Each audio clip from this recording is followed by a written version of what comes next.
Swastiastu. Sebelumnya saya menguraikan sesuatu. Saya terlebih dahulu minta maaf kepada umat Hindu dimanapun berada. Ini saya akan menguraikan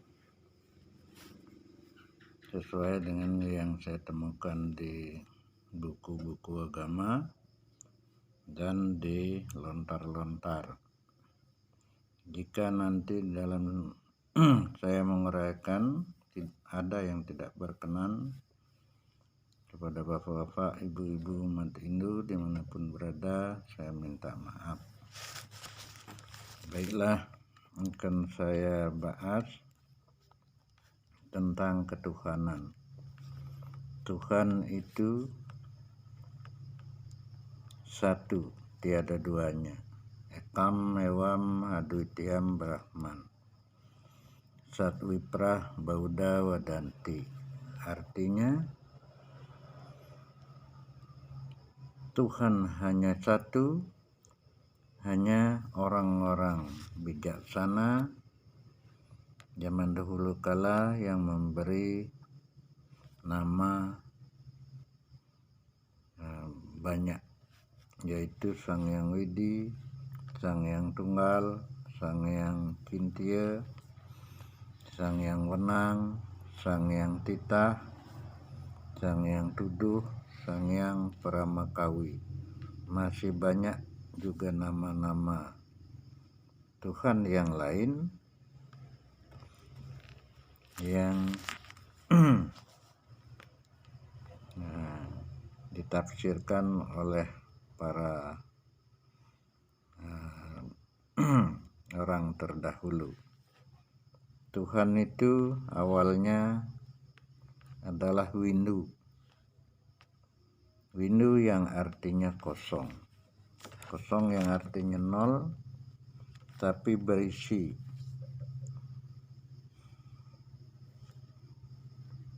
Di dalam bahasa Bali, di sungai berisi.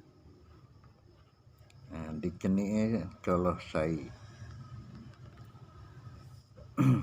Artinya di waktu kosong beliau itu ada. Di tempat yang kecil beliau bisa masuk. Tempat yang besar juga beliau cukup. Nah, mengapa yang kosong itu bisa berisi? Nah, sudah barang tentu diisi oleh manusia, yaitu diyakini bahwa Tuhan itu benar ada. Awalnya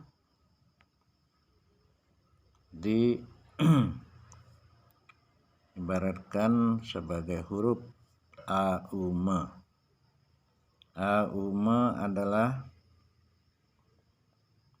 A artinya pikiran, U artinya tenaga, Me yang artinya sabda atau suara. Nah, pikiran, tenaga, dan sabda disucikan, disatukan sehingga menjadi Aum. Nah, Aum ini dari 3 faktor tadi sudah menyatu menjadi pikiran yang suci. Nah, ibaratkan itu sebagai angka 1. Nah, 1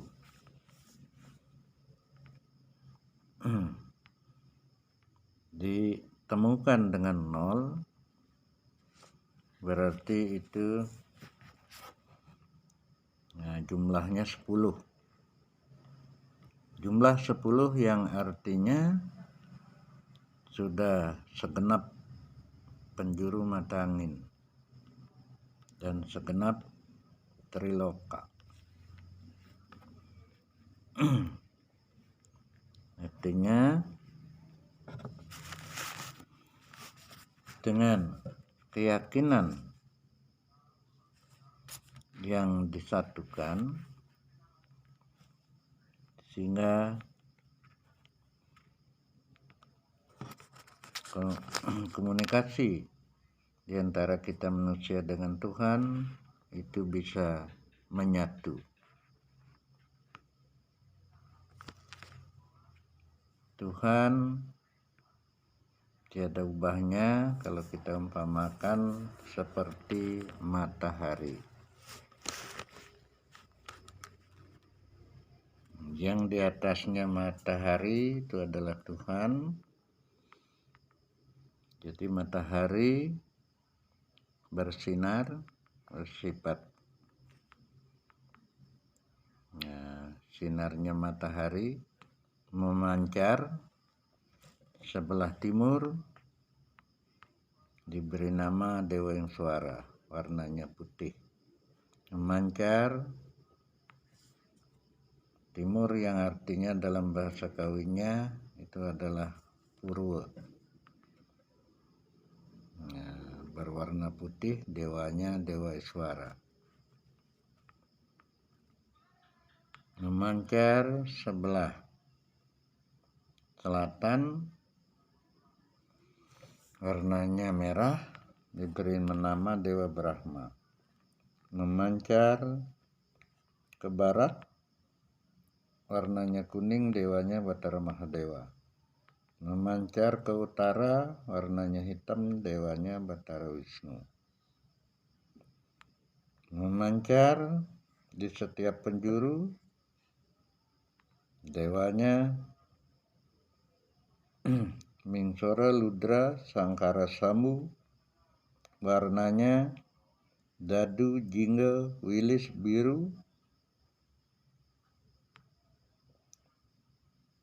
Memancar di bagian tengah, warnanya pancawarna, dewanya Dewa Siwa.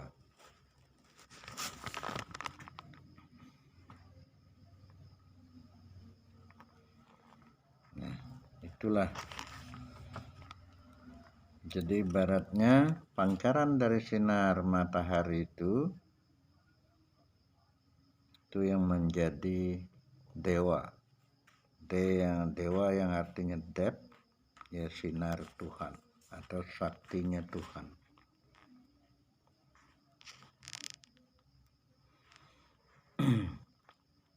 Jika sinar matahari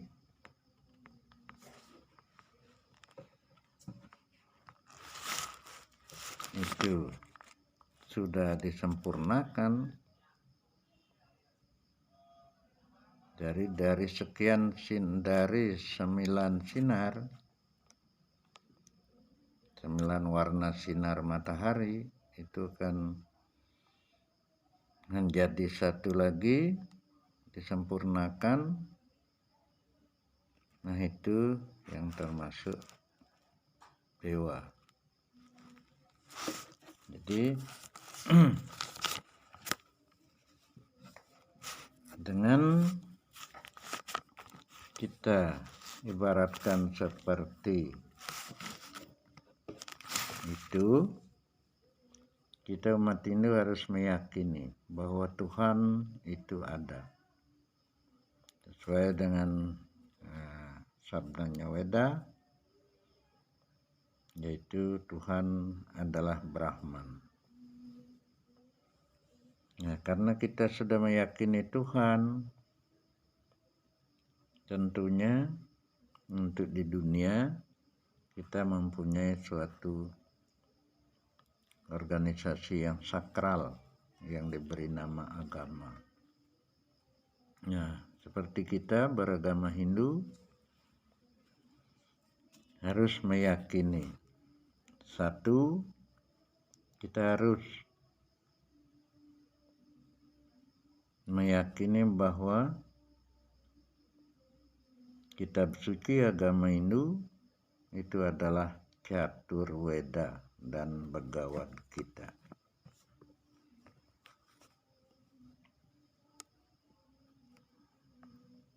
Dan dengan kita meyakini bahwa kitab suci kita adalah Weda, tentunya kita sebagai umat harus mempelajari Weda dan filsafat, Purana agama Hindu.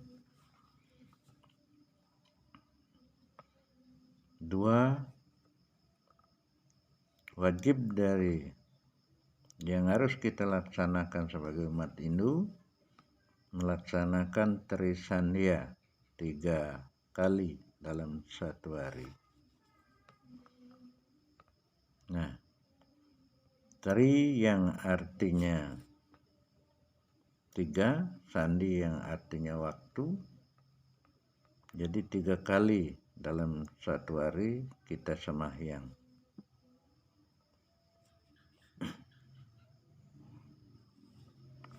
Tiga, wajib melaksanakan sembahyang mingguan yang diberi nama sembahyang Purnama Tilem. Tiap 15 hari sekali melaksanakan sembahyang.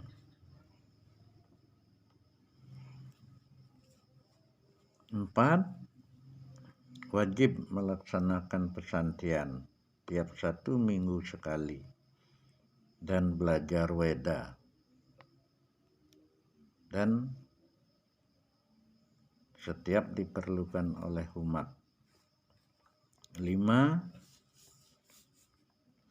wajib beramal pada fakir miskin, jompo, yatim piatu, tunanetra, cacat fisik atau badan, cacat mental.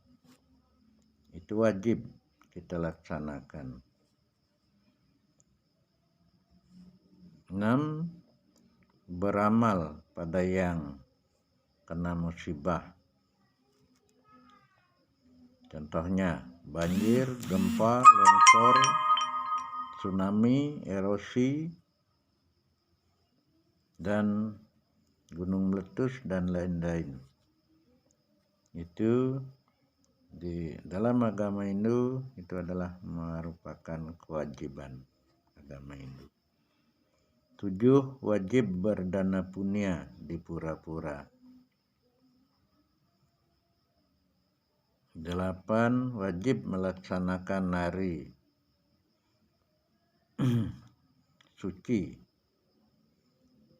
Di antaranya hari Nyepi, hari Saraswati, hari Siwalatri, hari Pagarutsi,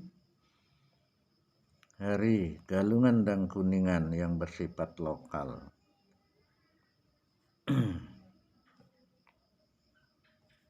9, wajib memakai sarana sembahyang seperti yang tertera di kitab Bhagavad Gita.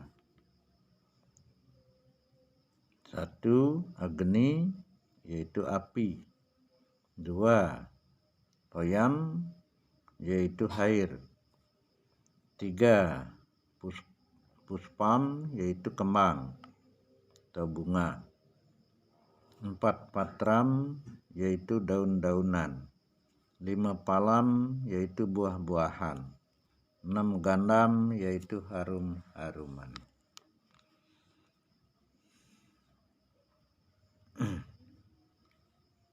11, wajib menghormati semua makhluk, baik makhluk yang nyata maupun makhluk yang tidak nyata. Dan wajib menghormati semua makhluk hidup. 11, wajib bertirta yatra di pura-pura. 12, wajib berkorban. Itu yang dikenal dengan pancayatnya. Berkorban atau beryadnya kepada Tuhan dan dewa karena Tuhan yang menciptakan alam semesta dan segala isinya.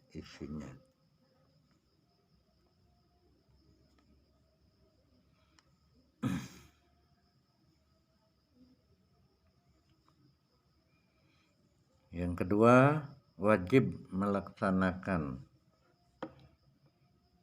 korban atau yadnya kepada pitra atau roh leluhur, karena beliaulah yang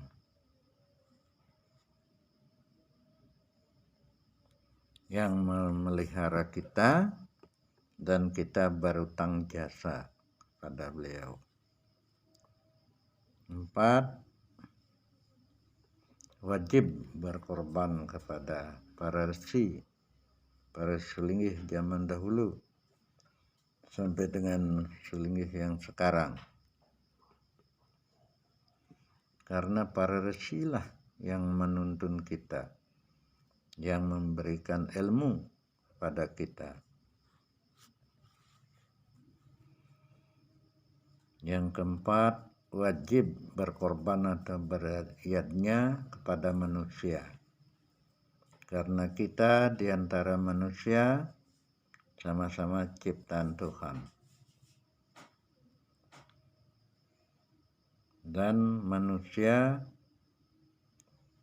perlu disucikan lahir dan batinnya dengan melalui manusianya. Yang kelima, wajib berkorban atau beryadnya kepada buta kala, gaibnya halam atau iblis, setan. Kita bukan bersujud kepada setan, hanya kita mempunyai kewajiban juga berbuat baik kepada isi gaibnya alam yang tidak kelihatan. Bukan berarti kita menduakan Tuhan. 13. Wajib membuat pura Padmasana yang melambangkan alam semesta. Pura Padmasana itu yang sebagai puranya Sang Yang Brahman atau Sang Yang Widi. Sesuai dengan Weda yang disebutkan Ekam Mewa Madhutiam Brahman, Tuhan hanya satu, tiada duanya. 14.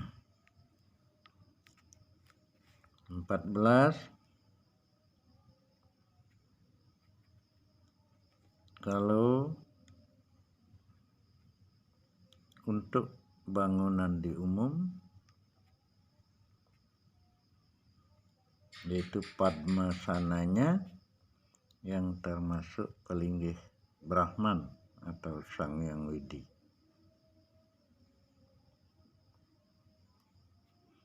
Dengan diikuti dengan balai pesamuan dan balai gong. Sebab kalau balai bukan termasuk pura namanya.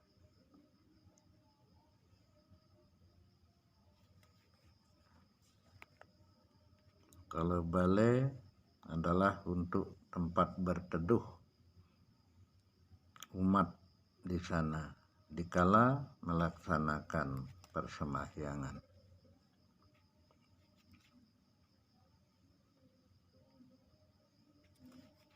15. Hendaknya lebaran agama Hindu ialah besoknya hari Nyepi, yaitu pada Manis Nyepi.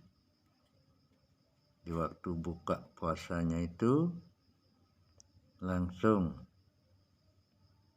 berlebaran, saling kunjung mengunjungi di antara umat dan mengucapkan salam santi, damai lahir batin, baik dengan intern umat Hindu sendiri maupun dengan setiap manusia.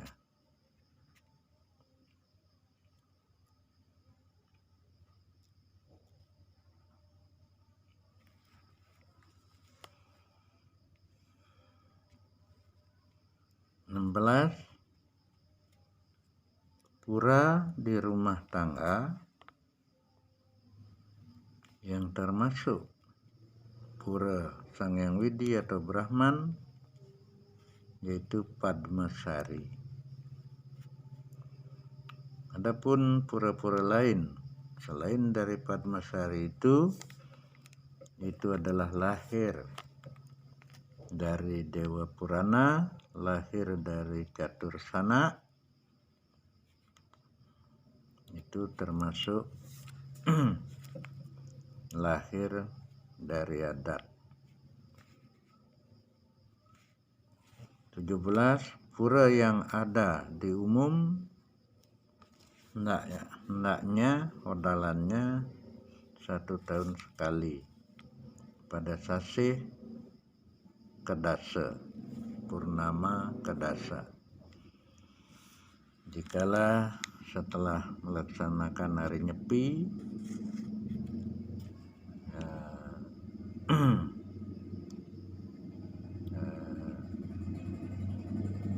15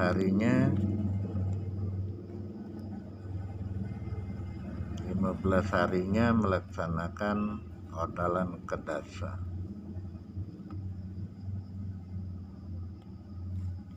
18 wajib agama Hindu jika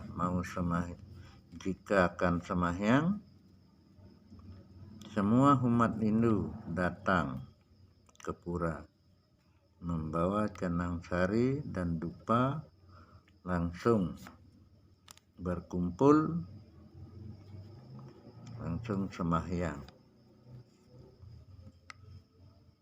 dipandu oleh pemangku pura yang ada di sana. 19 ketua adat dan serati wajib menyiapkan bakti minimal 1 pejatian untuk keperluan bakti persemayangan tadi. G20 umat Hindu wajib melaksanakan Saiban, dalam bahasa Balinya yaitu ngejot, karena Bhagavad Gita menjelaskan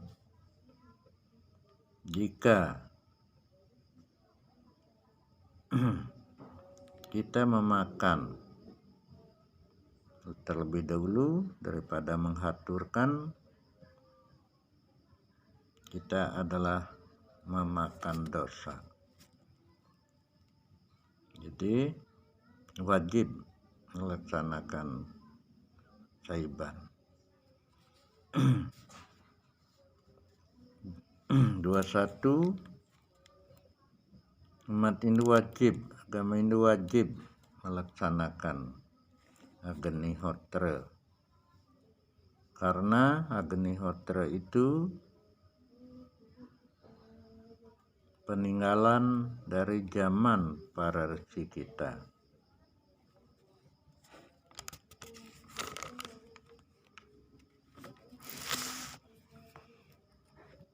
Nah, batas ini adalah merupakan kewajiban agama Hindu. Yang sekarang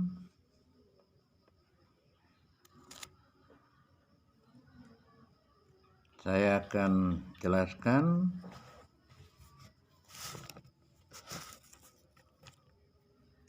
yang pertemuannya antara adat dengan agama Hindu. 1.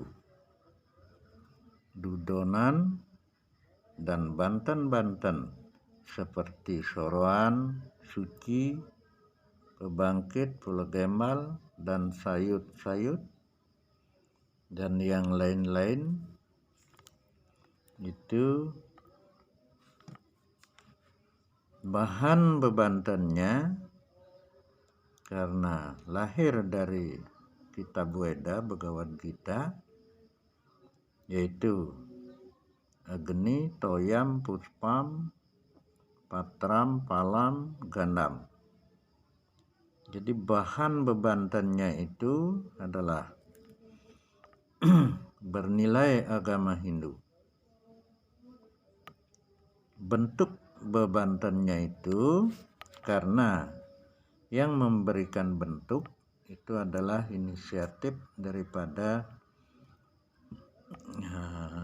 orang-orang suci zaman dulu atau pendahulu kita. Bentuknya adalah bernilai adat. Ya, doanya karena lahir dari Weda diantaranya yang dipanjatkan oleh para selinggih, para pemangku itu adalah dari Weda, Puja, Kastawa, Se. Jadi doanya adalah bernilai agama Hindu. Bentuk bebantannya bernilai adat. 2.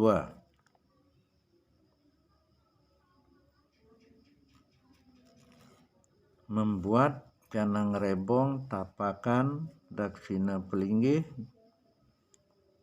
jampana atau 3 sana, jampana atau 3 sana, murwa, daksina. Nah, ini adalah lahir dari etika umat Hindu, lahir dari inisiatif berdasarkan etika para orang suci zaman dulu.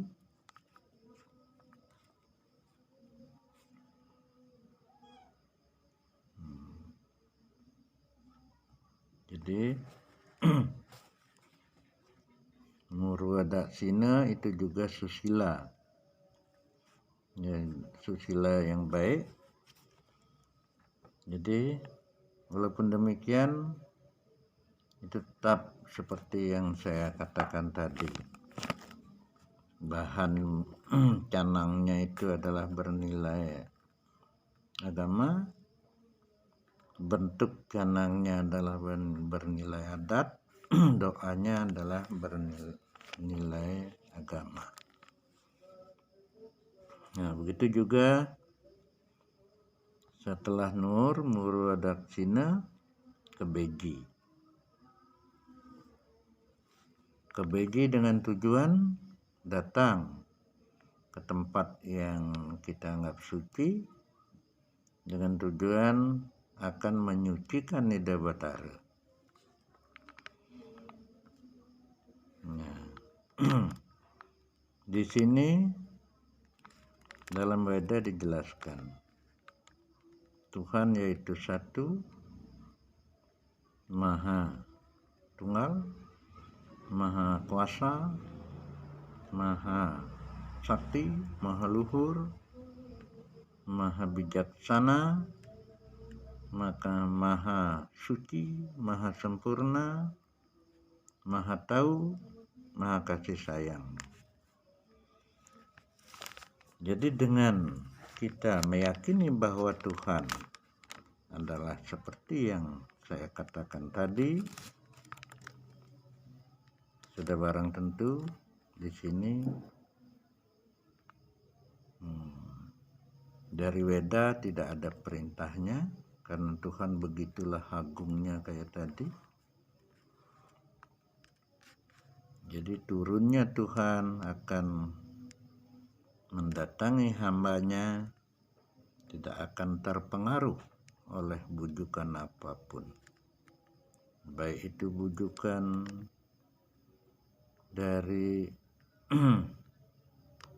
sajen, bujukan dari nyanyian yang merdu, atau bujukan dengan diputar Murudaksina.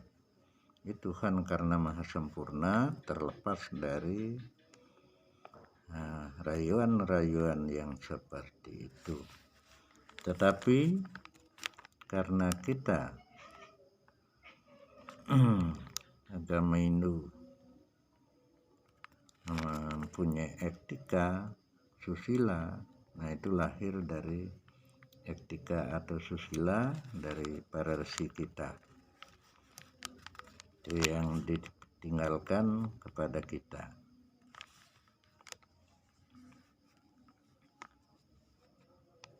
Tuhan jika akan hadir tidak perlu dituntun, beliau tetap akan hadir, tetapi dalam tata cara kita disertai dengan cara-cara adat sehingga terjadi demikian.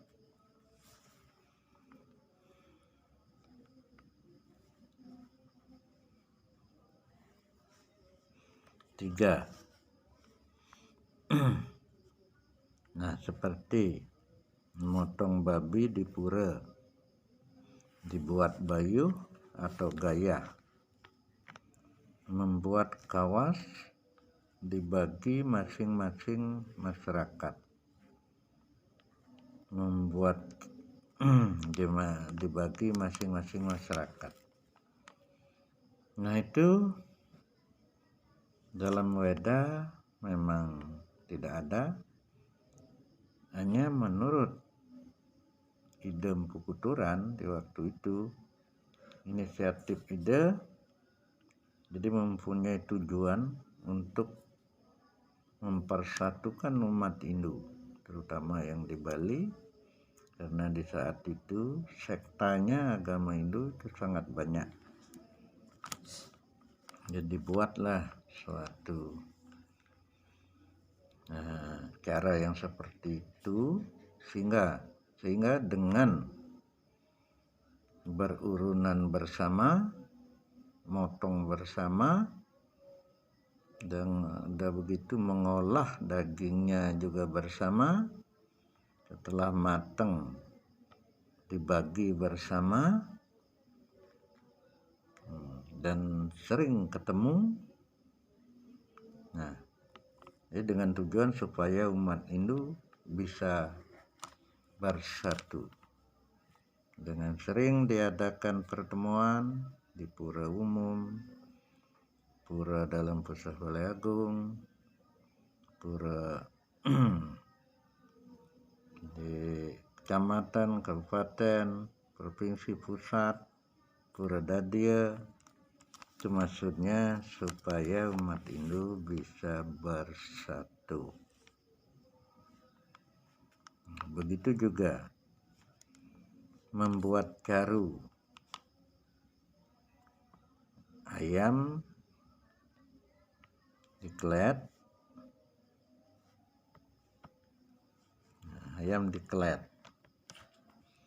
ini yang sebenarnya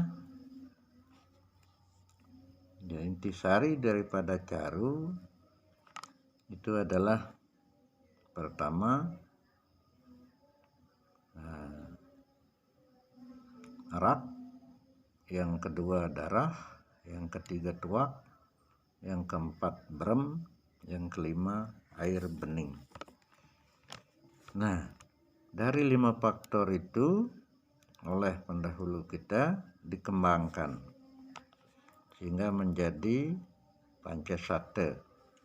Pakai ayam putih, ayam abang, ayam kuning, ayam hitam, ayam pancawarna. Nah, dari Mancasate dikembangkan menjadi Mancasana. Dari Mancasana dikembangkan menjadi Mancakelut. Dari Mancakelut dikembangkan lagi menjadi Yama Dewi, Yama Durga.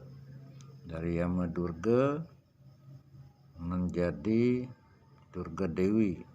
Dari Durga Dewi menjadi Pancawali Krama. Pancawali Krama menjadi Eka Dasa Ludra.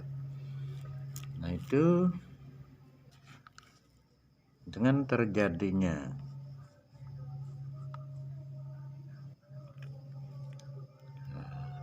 sampai begitu, yaitu tidak dari lahir dari Weda, tapi itu adalah kesepakatan pendahulu kita di zaman itu.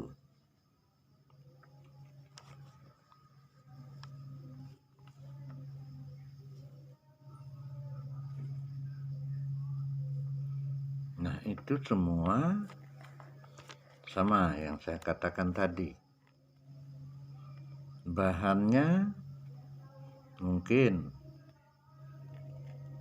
menggunakan api, menggunakan air, kembang, menggunakan daun, menggunakan buah-buahan, menggunakan arum-aruman. Nah, itu lahir dari begawan kita.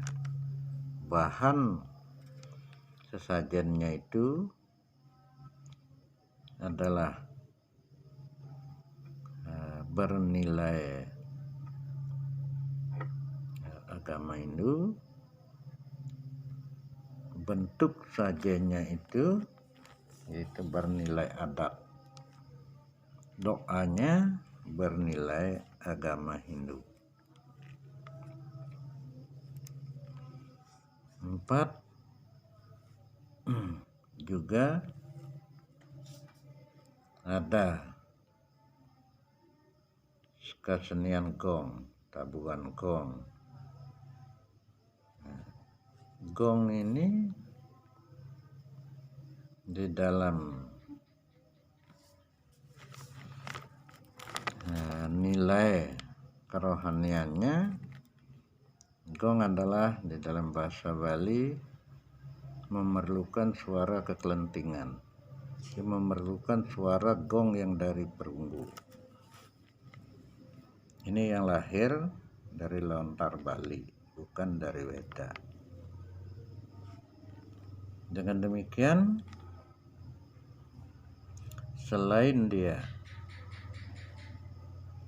secara niskalanya diperlukan, gong juga akan bisa untuk menghibur umatnya atau memanggil yang belum hadir ke pura. Dengan gong itu sudah nabuh, dia akan siap-siap hadir ke pura.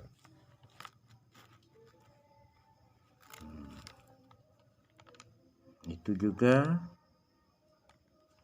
tergolong adat. Itu tergolong adat.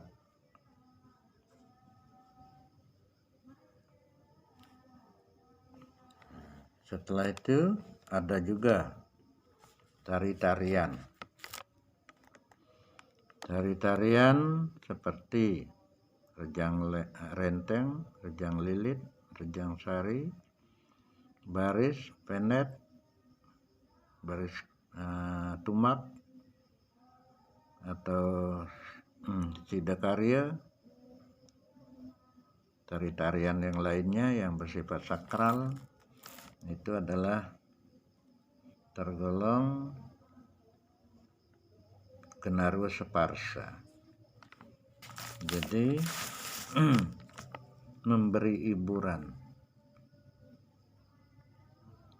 hiburan kepada umat sehingga bisa menenangkan pikiran. Selain memberi hiburan, tari-tarian itu juga adalah sebagai simbolis bahwa turunnya bidadara dan bidadari. Karena kehadiran Tuhan atau Brahman diiringi oleh dewa. Kehadiran dewa diiringi oleh bidadara-bidadari. Kehadiran bidadara-bidadari diiringi oleh para resi. Kehadiran para resi diiringi oleh para sunan dan termasuk sampai Dewa Hyang. Nah, itulah maksudnya tari-tarian itu.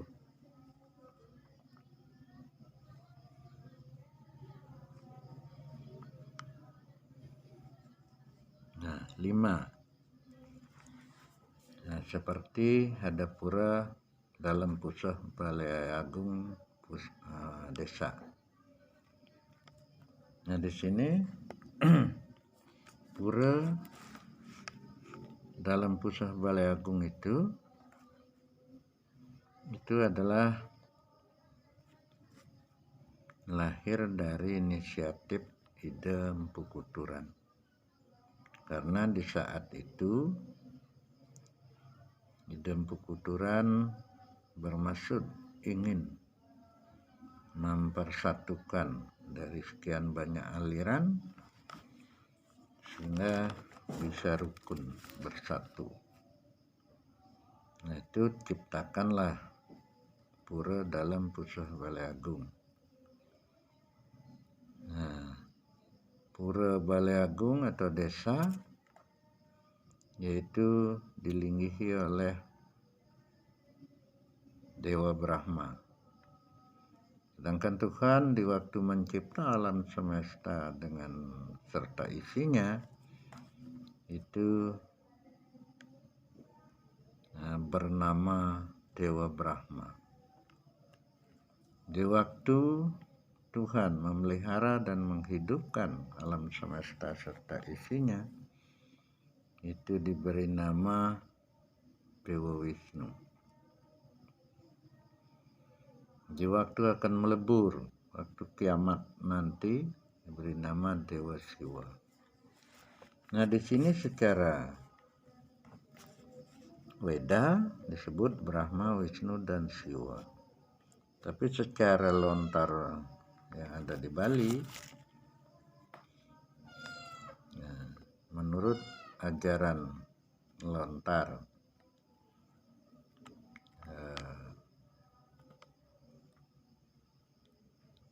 yang ada di Bali atau yang dikenal dengan lontar Semadi Sila Dharma, disebut juga Dewa Brahma yaitu Sang Hyang Manu. Disebut juga Dewa Brahma Sang Hyang Semarabawa. Disebut juga Dewa Brahma kalau di pegunungan di Bali disebut Ratu Jaksa. Di lontar juga disebut Dewa Brahma Sang Hyang Bhagawati. Jadi karena Dewa Brahma melinggih di Pura Desa Balai Agung. Jadi menurut umat yang ada di pegunungan diberi nama Ratu Jaksa. Begitu juga Dewa Wisnu yang melinggih di Pusah. Itu disebut juga Dewa Wisnu Sang Hyang Yogiswara. Disebut juga Sang Hyang Anila Saraya, Sang Hyang Narayana, atau disebut juga Dewa Kresna. Nah, peradanan ide jadi Dewi Laksmi Dewi Laksmi disebut juga Batara Sri, Batara di Subak. Begitu juga yang di dalam. Di dalam dilinggihi oleh Batara Siwa. Ada juga disebut Batara Siwa Giri Putri. Disebut juga Sang Hyang Surya Merta, Batara dalam Siwa Merta. Disebut juga Ratu Ayu Mas Rangda. Disebut juga Durga Parwati. Nah, dari Tri Murti tadi, kalau di dalam Pusuh Balai Agung dikenal dengan nama Tri Sakti, kalau dia di Pura Kemulan disebut dengan Tri Murti, atau disebut dengan Brahma Wisnu Iswara. Kalau di Pura Desa sebut dengan Brahma Wisnu Siwa. Itu sebenarnya itu ya sama.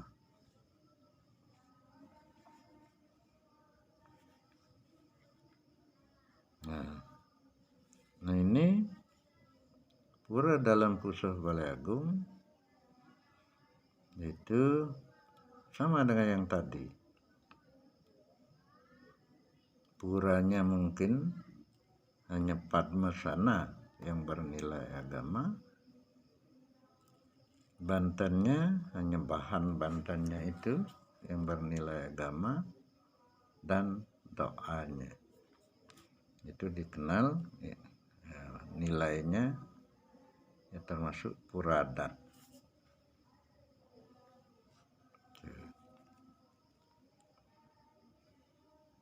Enam, adapun pura yang di Peibon. Pura yang di Peibon itu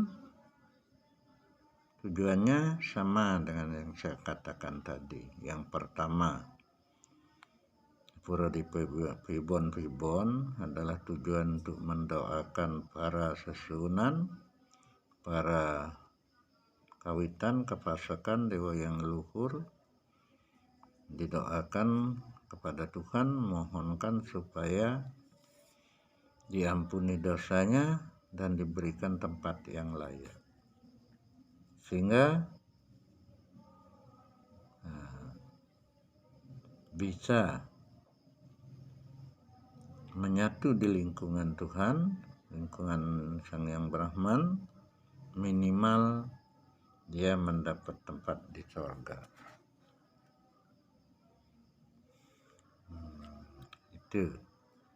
Itu yang tujuan dari Pura Peibon yang pertama. Yang kedua, juga Pura Peibon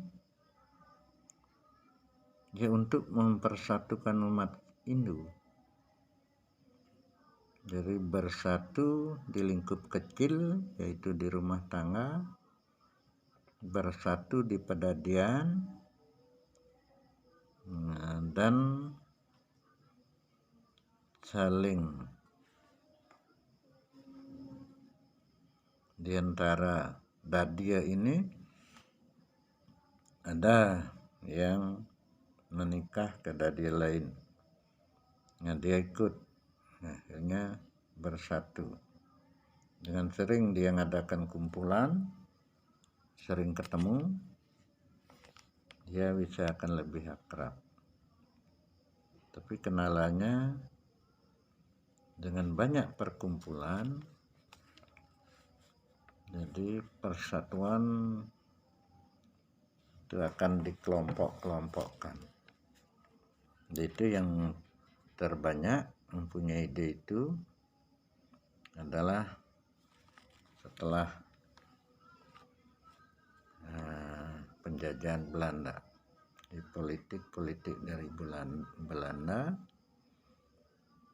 itu kita dipecah belah dengan catur wangsa dan perkumpulan membuat pura, istilah turunan ini turunan itu. Nah, yang penting apapun itu alasannya, ya kita tetap menyatu. Tapi dari pura dalam Pusat Balai Agung sampai dengan Pribon, yaitu jika ada cara odalan dan lain sebagainya, hendaknya itu diberi nama acara persemayangan adat. Diberi nama adalah cara persemayangan adat.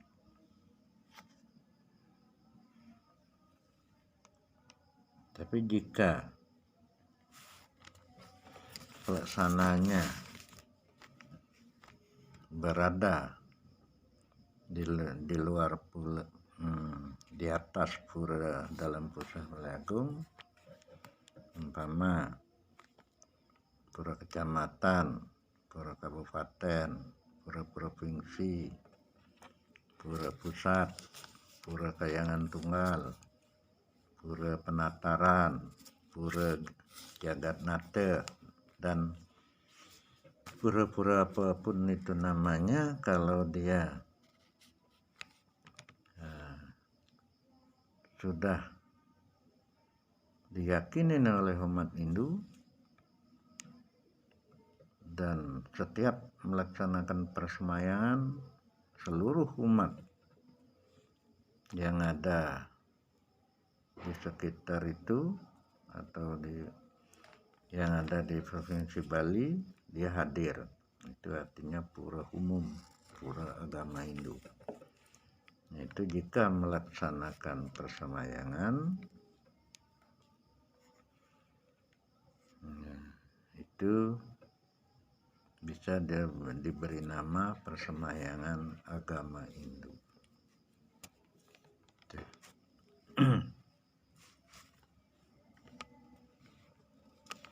Nah, ketujuh,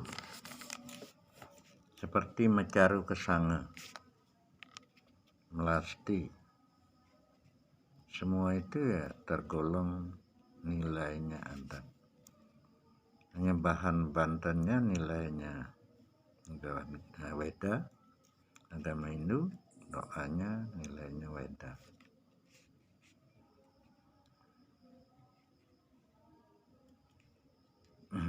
Begitu juga kedelapan Dewayadnya. Dewayadnya itu tadi sudah saya jelaskan, Dewayadnya, Fitrayadnya, Rasyadnya, Manusiadnya, Budayadnya. Itu sama seperti yang saya jelaskan tadi. Jadi selain itu segala seni sudah digunakan oleh agama Hindu, oleh umat Hindu, bukan agama Hindu. Satu contoh, kalau dia seni ukir, dia sudah dipasang di seninya pura, yaitu dipasang di ukiran, di pura, diukir. Dipasang juga di pagar-pagar, semua pakai ukiran. Berarti seni ukirnya ini udah juga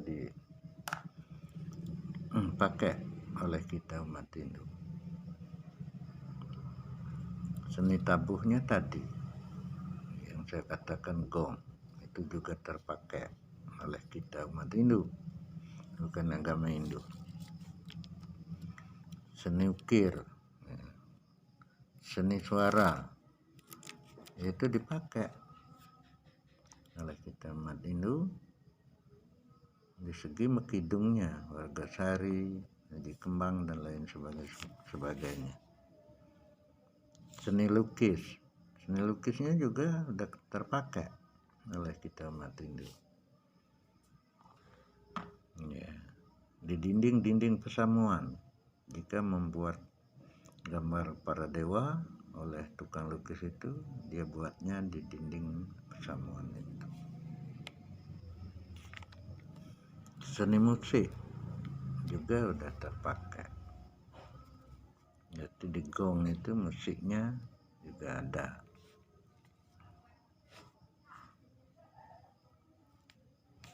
Nah, semua itu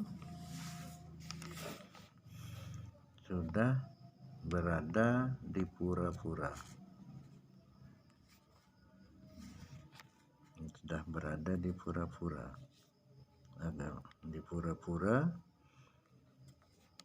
baik itu yang di dalam pusat Balagung atau di Pibon, di Dadia, atau yang di pusat, di kecamatan, kabupaten, provinsi, pusat, tidak terlepas dari ukiran tadi.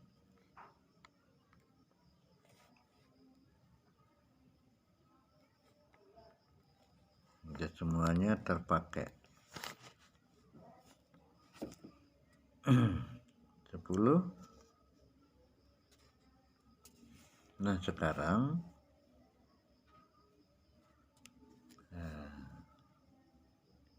dikembangkan lagi oleh si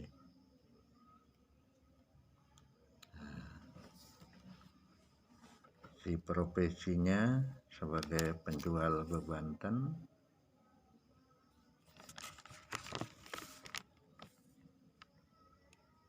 Ya, sebenarnya bagi yang profesinya menjual bebanten, itu suatu karya yang baik sekali. Bisa melancarkan pelaksanaan persembahyaan agama Hindu. Itu membawa pahala yang besar. Jika dalam menjual bebanten tidak menarget yang akan memberatkan umat. Kalau dia sanggup menerima ongkosnya sekedar mengembalikan bahan, itu berpahala, besar pahalanya. Tapi jika mengharuskan sekian, nah itu malah tidak berpahala. Mungkin juga ada perhitungannya dari Tuhan.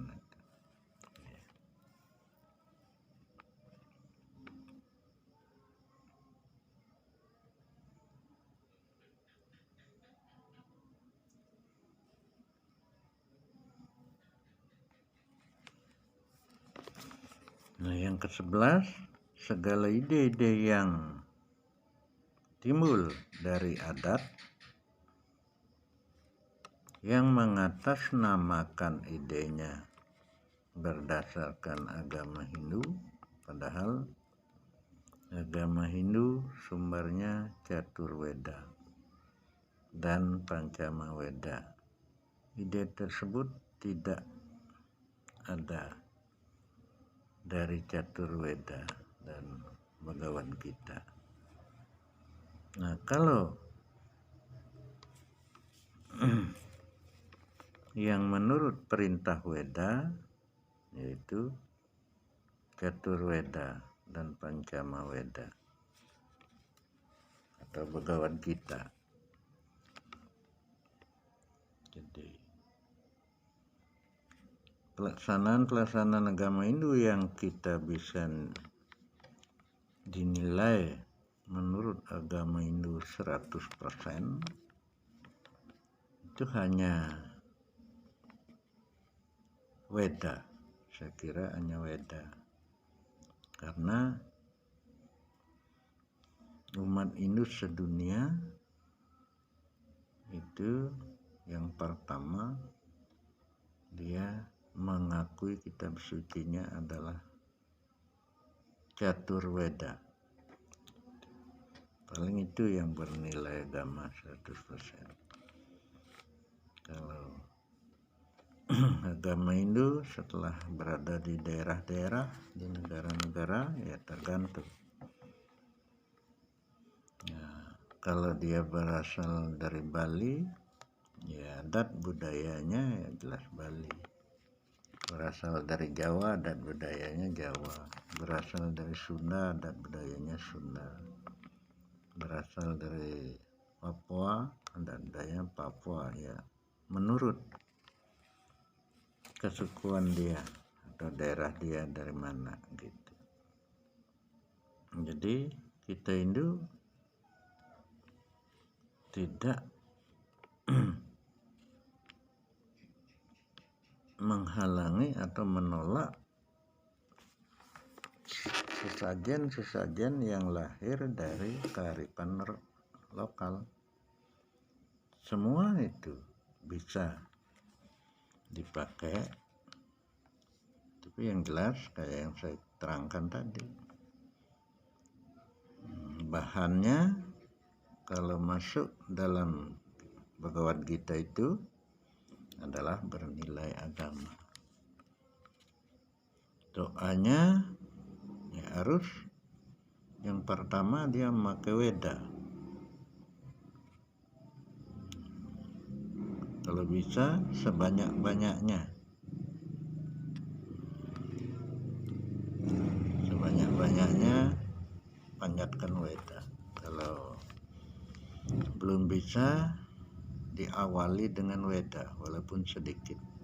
Nah, teruskan dengan doa-doa yang dari kesukuan masing-masing. Yang penting itu mengarah pada Sang Yang Widi atau Sang Yang Brahman.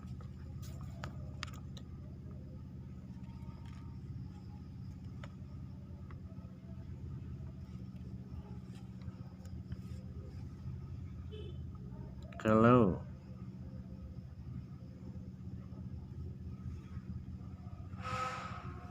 menurut Weda, memang Tuhan itu sudah dijelaskan satu, ya, sempurna dan lain sebagainya. Ada sinarnya Tuhan, ada wataranya Tuhan, gitu ya. Itu dan ada saktinya.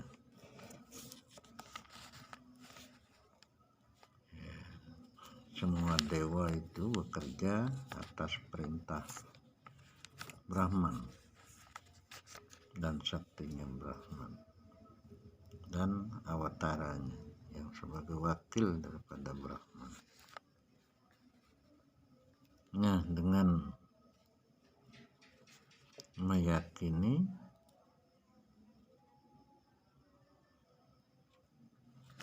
Tuhan hanya satu, maka puranya harus ada yang melambangkan alam semesta.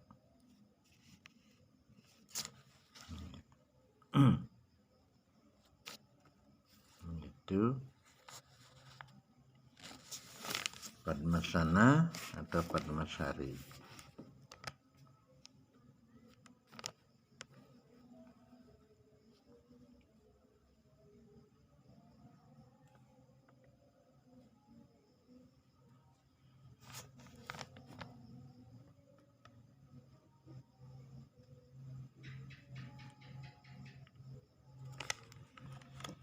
Itu. Jadi jika pelaksanaannya seperti yang saya katakan tadi, ya kita harus bisa membedakan caranya, temanya apa, agama atau adat. Kalau dia memang di luar pura yang saya katakan tadi, di luar Kahyangan Tunggal, Penataran, Jagatnata dan lain sebagainya, pura-pura umum yang contohnya yang ada di Bali, di setiap sudut penjuru itu pura umum, pura agama Hindu, dari Tanah Lot, Sasake, begitu juga Lempuyang, dan di Klotok, pokoknya di semua yang ada di Bali itu, Rambut Siwi, di Batur, banyak itu pura umum. Itu berarti semua umat Hindu itu punya hak untuk semayang di sana, tidak bisa dihalang-halangi.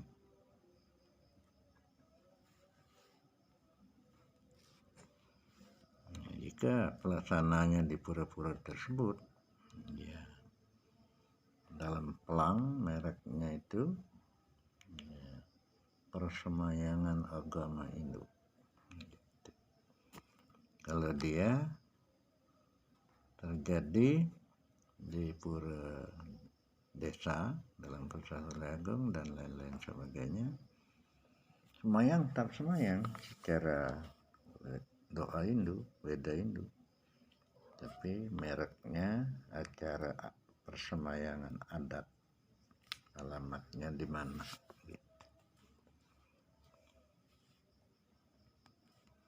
Dengan demikian tujuannya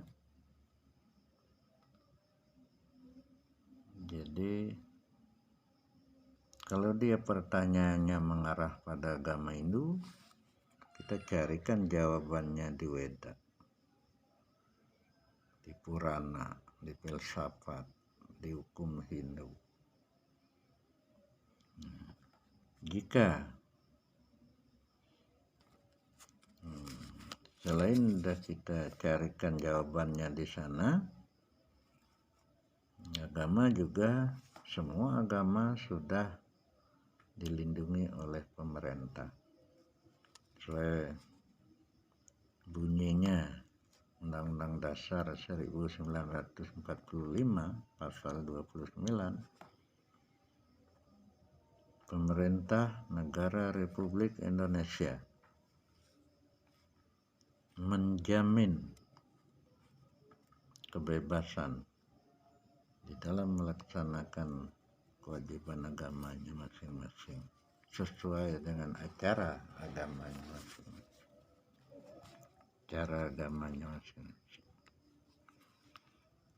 Nah, jika dia bertanya tentang adat,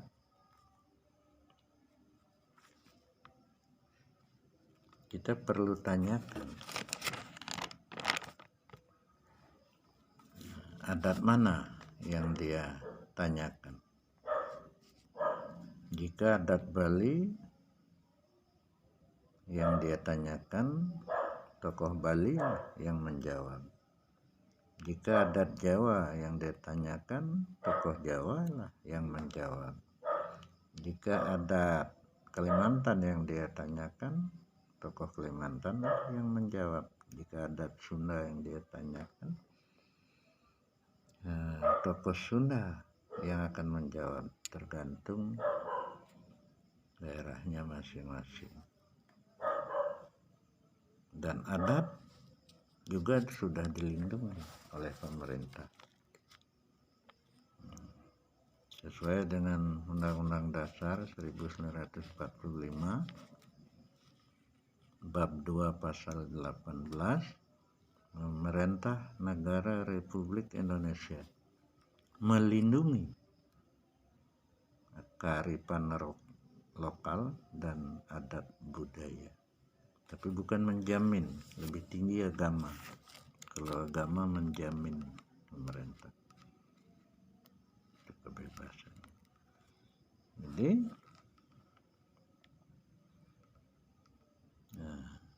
kita udah punya bahan jawaban, sudah punya perlindungan hukum, tinggal menjawabnya. Jangan sembarangan. Kalau dia adat Bali, carilah di ajaran Empu Kuturan atau ajaran melingsir kita zaman dulu. Kalau dia adat Jawa juga harus nyari empu mana yang bergerak di Jawa itu, ajaran itu cari. Itu juga suku-suku yang lain pasti ada sejarahnya. Jadi itulah tujuannya. Jadi saya merenungkan ini dan saya ungkapkan kepada semua umat Hindu, itu bukan bertujuan akan merubah tatanan, bukan. Mari kita laksanakan yang sudah ditegakkan dari zaman dulu sepanjang belum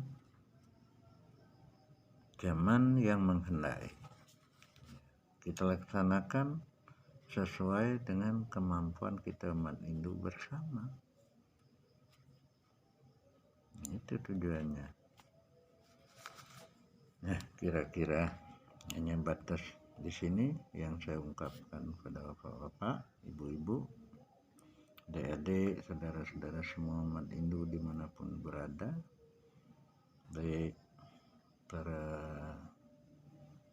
Sulinggih Brahmana atau para pemangku, para tokoh agama, tokoh kerohanian, tokoh spiritual dan lain sebagainya, dimanapun berada. Jika ungkapan sebagai renungan sambil bergadang ini ungkapan saya yang kurang berkenan, ya kepada Tuhan saya mohon ampun, kepada bapak-bapak semua umat Hindu dimanapun berada saya minta maaf. Saya akhiri dengan Prama Santi. Om Santi, Santi, Santi. Om.